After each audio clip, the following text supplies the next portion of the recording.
I want to talk to you about your personal brand today, because yesterday I did a Facebook Live in my vest, walking with the kids on the way back to the house.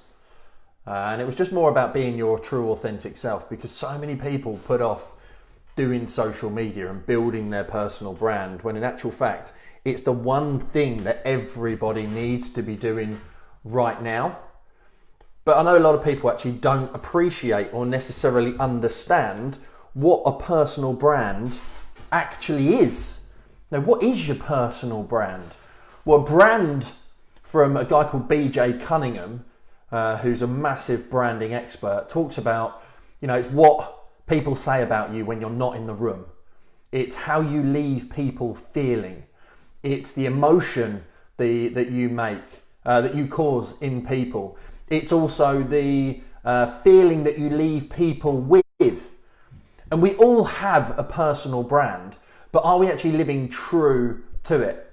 Because if you think about what people say about you when you're not in the room, you need to be thinking about what you wanting them to say.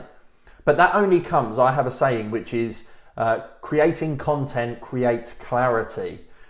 And a lot of people don't actually create enough content to be able to understand what their personal brand is. But equally, you can muddy the waters. Because I did another video on Thursday or Friday, I think, last week. I'm losing track of the days with this blooming coronavirus. I don't know about you. But I asked the question of, what do you know me most for? Is it mortgages, which is what all I talked about in 2016? Is it social media? Is it marketing? Is it business? Is it growth? Is it mindset? Is it personal development?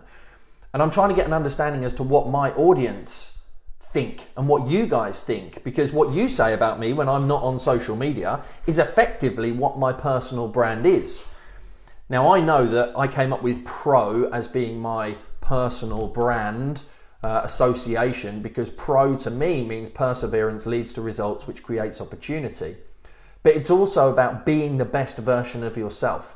It's about being in the top 1%. It's about making sure that if you're going to do something, you do it properly. You give it your all. You try your hardest. If you're going to do it, you're going to do it to win. You're not going to play half-hearted. Let me know if this resonates with you.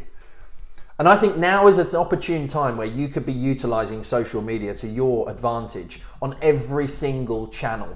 Because my engagement since this all started 3 weeks ago is up 150 to 175%.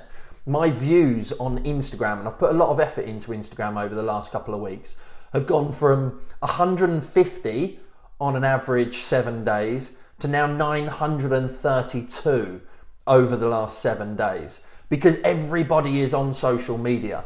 Everybody is scrolling and spending time. But people buy people, and people like you will like you. So it's an opportune time for you to start sharing who you are, what you're about, what makes you different, because you're not building your brand for now. You don't plant a seed and expect there to be a tree tomorrow. You're building your brand for the future. Now, if you're a mortgage broker, you're a service-based business owner, anyone along those kind of lines, people don't want mortgages now. They might want a remortgage or some life insurance. But the thing that's worked really well for me since I started social media in 2016 was just being consistent.